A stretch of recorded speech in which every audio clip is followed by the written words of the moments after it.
their back, and their front. 2 bimbos. Duh. 4 massive breasts. 2 tiny brains. Conjoined twins. Season 2. What happens when one finds religion and the other finds work as an exotic dancer? Find out only on CNT. Princess Rabbit Bubblegum!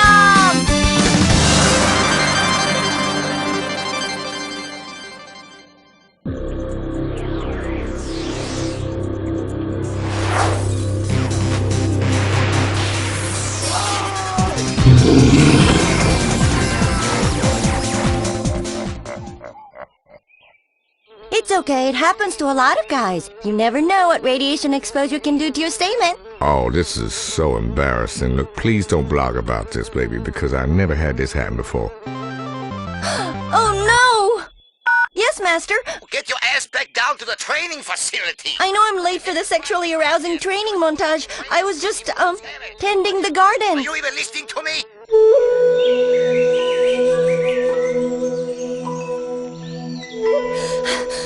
I'm sorry I'm late, Master. You're not just late, you're filthy. You have pollen all over your face. You fucking the plants again. Master, why have you never told me about my parents? Ha! You were abandoned here by your ninja parents after they died. They killed themselves for reasons we will discuss in a future episode, trust me. But for now, I just want you to think of yourself as the chosen one.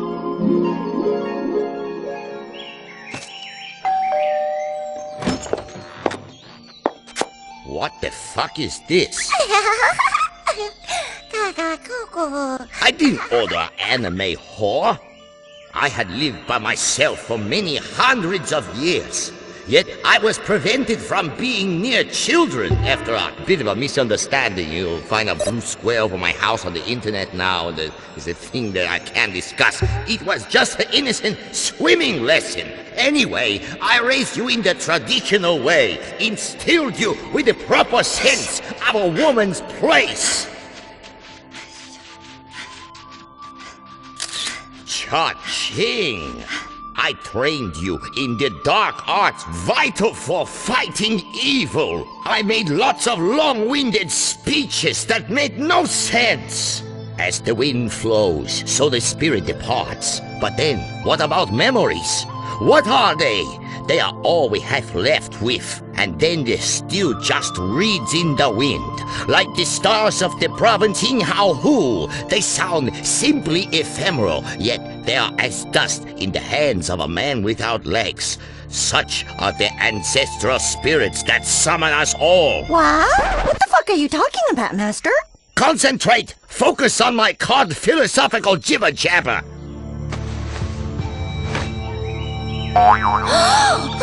Yes, I think you understand now.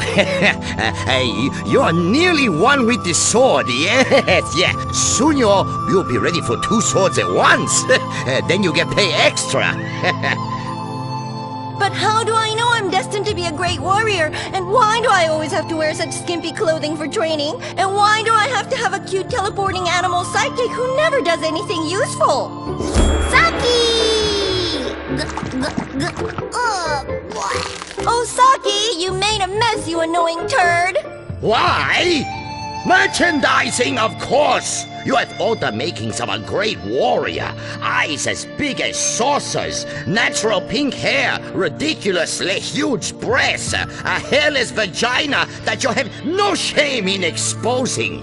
Pencil-thin arms, come on! You are ready for the final test.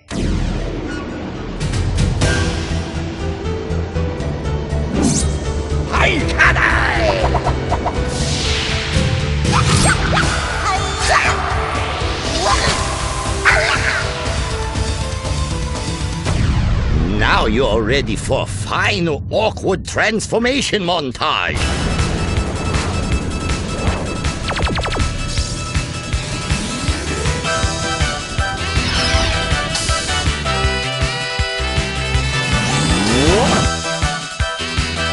Whoa.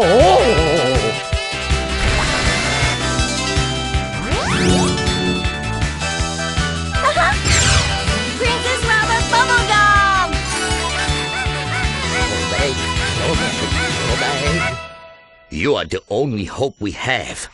Save your dead ninja parents' souls. Team up with a moody, angst-ridden, overly effeminate, androgynous, sword-wielding teen boy. Defeat the alien armada. Loop animation a lot to save production costs. Just like last time? Yes, only this time, futurist Tokyo is not under threat from the forces of darkness. It's not? No! It's under the threat from the forces of evil. Now, trust me when I say this. I'm a total expert in this area. The forces of evil just can't stand the forces of darkness. They can't? No! Please, one is East Coast, the other is West Coast. I mean, if you listen to the way that they sound, it's completely different. One doesn't even use instruments in the tracks. The other one is all like looping and like... You know, like that stuff. They tried group therapy and everything, but it hasn't worked out. Let's head to the next scene because I'm talking nonsense again. Oh, yeah! Stupid bitch! Ha-ha! Oh, yeah! Hey, why didn't you help me? Oh, too horny to fight crime. Why do I have to say that line in every film? This is terrible. Merchandising. Oh, okay. That sounds artistic. Oh, excuse me. What's wrong with you? Are you blind?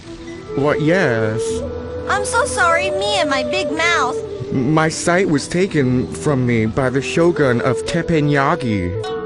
It was this terrible hibachi accident. The onion volcano was too powerful, and my parents were burned alive. I'm a blind samurai. I'm unable to love. You're not exactly a samurai. Yes, I am. Well, then you picked out the wrong costume. Shut up. This outfit is easy to make into a plastic doll. Okay. Well, I wanted to be a ninja, really, but your parents are ninjas, and they dead, which is even better. So they made me into this goddamn samurai, Yeah? Well, I'm a sex fantasy for creeps. Oh, that sucks. Tell me about it. Anyway. You want to hear something that sucks, okay? The last thing I saw was a man flipping shrimp tails into his hat. Imagine that, okay? Get your mind around that. Flipping shrimp like on a cruise ship. Forever. For eternity. Terrible. What a strange way to go blind. Well, at least he won't be hard to find. I could help you get revenge on the shrimp tosser who took your sight. But it won't be easy. He has restaurants at strip malls across the world. What's your quest? Visit the graveyard. I have to visit the graveyard. And pick up a carton of Redwood lights on your way home. Remember, lights, not the Mentos. I am jonesing.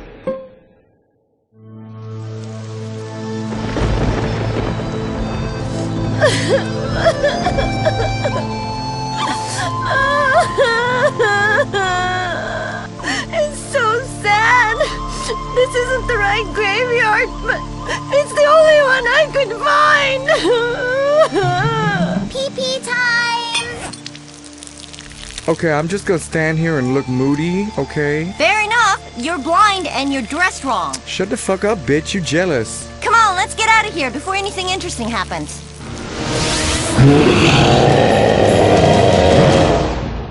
Asian culture's so much better than America. I totally love this place. I think I was Japanese in a past life. Plus, I have a tiny weenie. What? Ah! Oh no! Use panty machine come alive! It's a terrible cliche! This is it, the final fight sequence. Oh, another fucking montage! Help! I'm poorly dubbed and we're running out of funds for translation. This story makes no sense. Hi-ya! Take that! Ooh, I'll scratch you! Dead body freezer box telephone! Yes! Translation problem!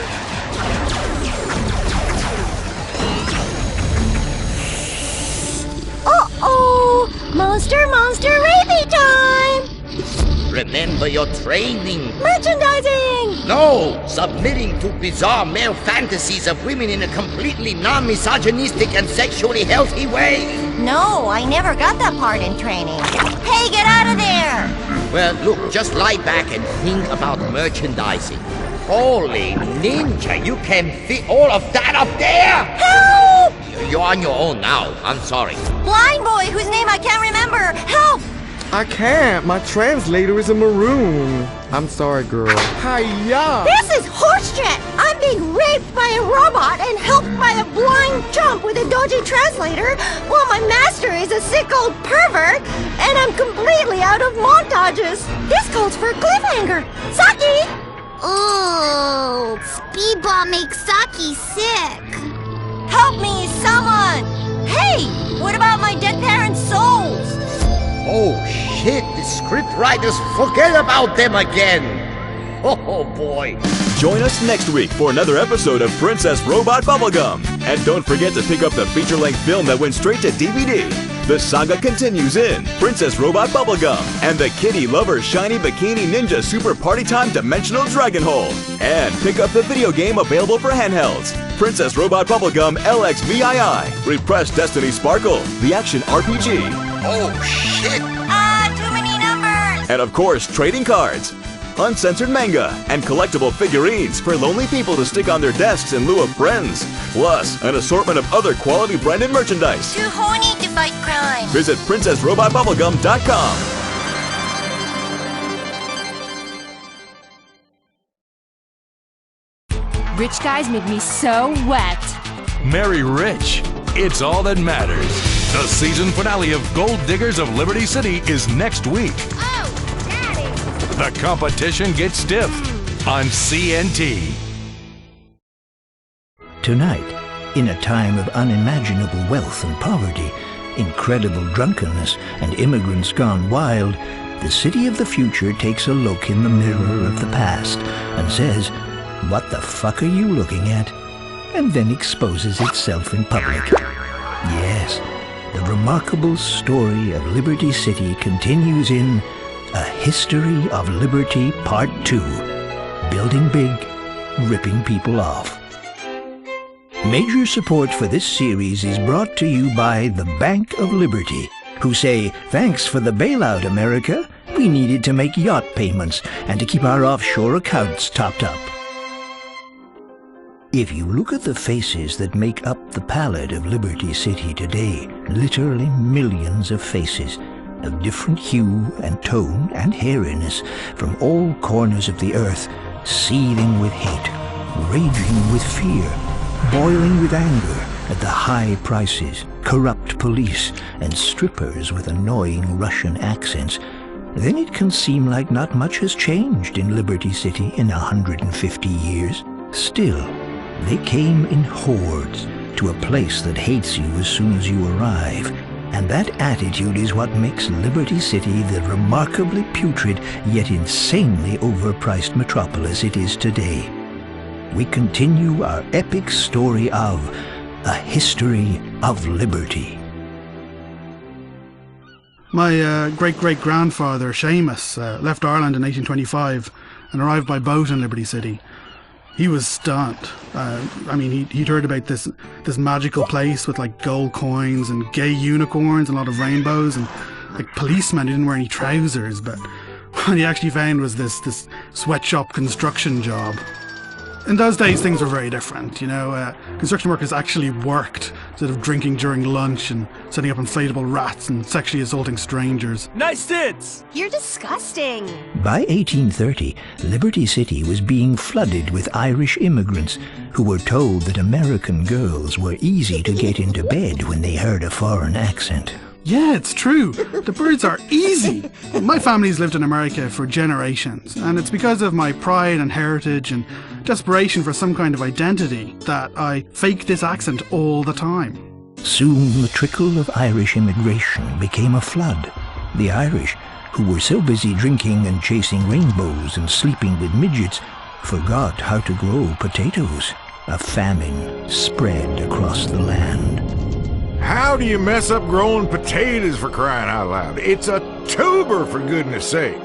1/8 of Ireland's population came to Liberty City in about, 15 minutes. Local businessmen loved it. Finally, they had found them a group of people they could pay less than they pay the blacks. It's about competition, a free market. Just like today, some people looked down on the Irish. Streets at night were full of ruffians.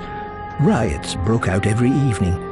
There were working-class riots against the upper class, anti-Irish riots, anti-black riots, anti-English riots, soccer riots, pacifist riots, girl-on-girl hot riots. Before the invention of television, most people had nothing more interesting to do of an evening than setting fire to their neighbors. At the same time, you begin to see this incredible migration from the south, migrating just like birds, shitting on everything and making too much noise. People from the south headed up to Liberty City because they'd heard now, hey, there's this place that's even more racist than where we live. And you can go there and hate people from all over the world, freely and openly, like a true American. The energy of the city would break over you like a fat woman climaxing. A sweaty, heaving mass that cannot be stopped. A disgusting, sticky, and smelly underbelly screaming in your ear, drowning your soul.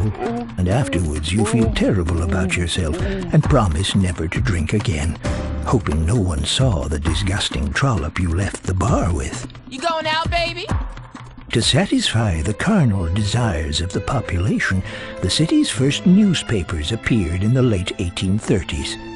Residents instantly demanded less political coverage, preferring stories of moral degeneracy, crime, sex, muggings, and especially rapes, which were always on page 3. The Liberty Tree published its first edition in 1835, and every time they would expose how dishonest politicians were robbing people blind, the public would criticize the media for institutional bias. Anyone who badmouths politicians or big business has an agenda.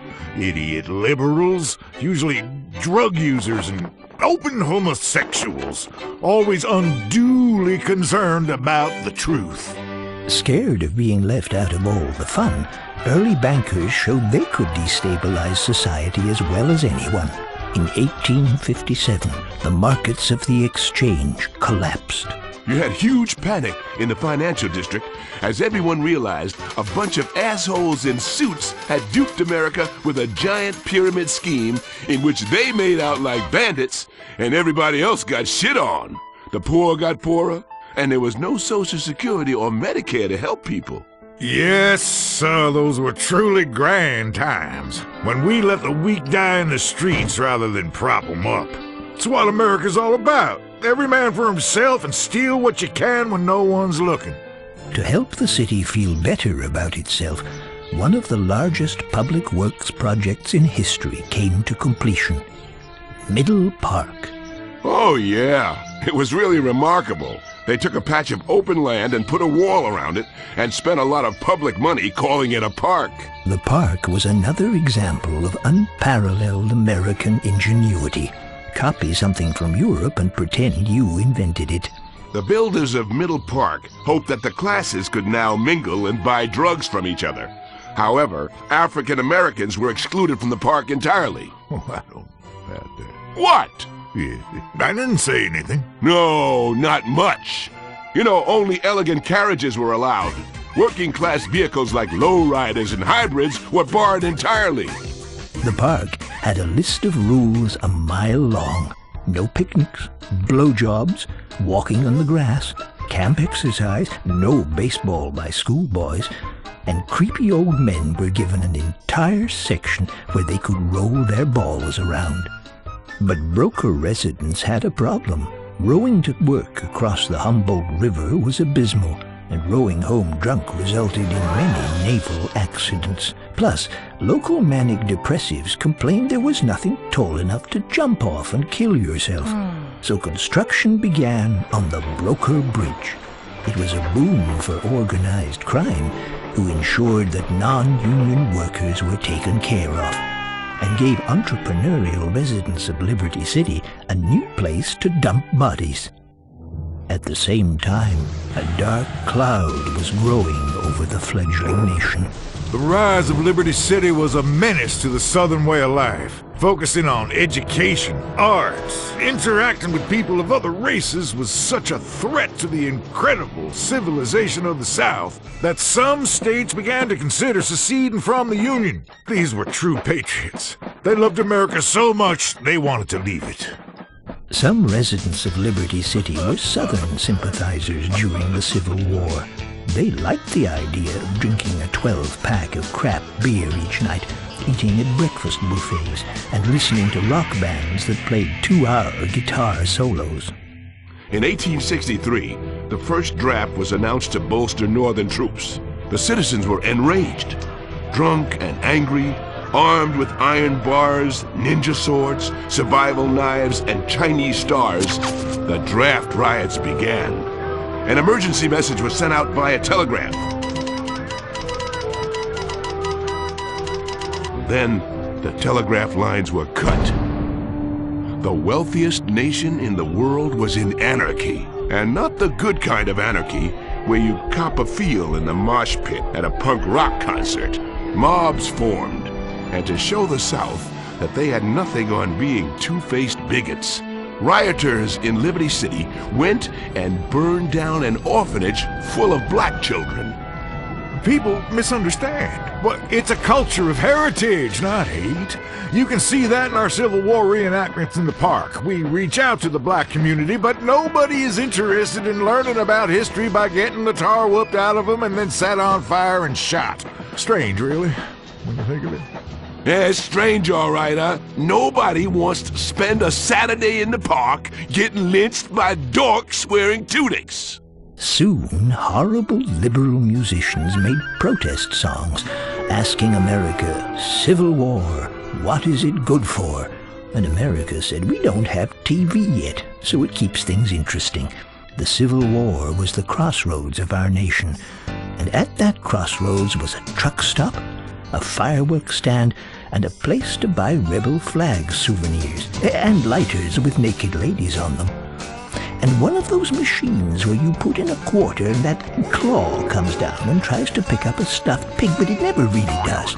So you go out to your truck, and a lot lizard is out there, and she says, "I'll blow you for $20. And you let her. Then you kill her and burn the body. That's the American experience in a nutshell. The reason this war lasted for years was it took so damn long to pack a rifle. We Southerners move slow and methodically. We chat a bit, tell a racist joke, go fishing, pack a rifle, take a nap. And sometime in the afternoon, when you get around to it, you try to find you a Yankee or colored person to shoot. We never had a chance, really. But we'll rise again, I promise you that. After quite a few years of hard fighting and cheap novels and terrible speeches, the war was over. Everyone could go back to the peacetime pursuits of mutual self-loathing and throwing bags full of turds at freaks.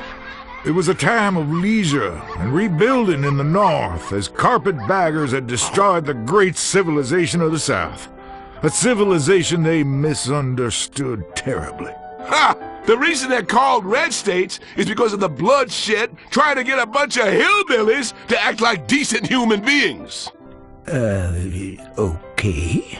Residents wanted to relax after having won the war and celebrating with massive tailgate parties.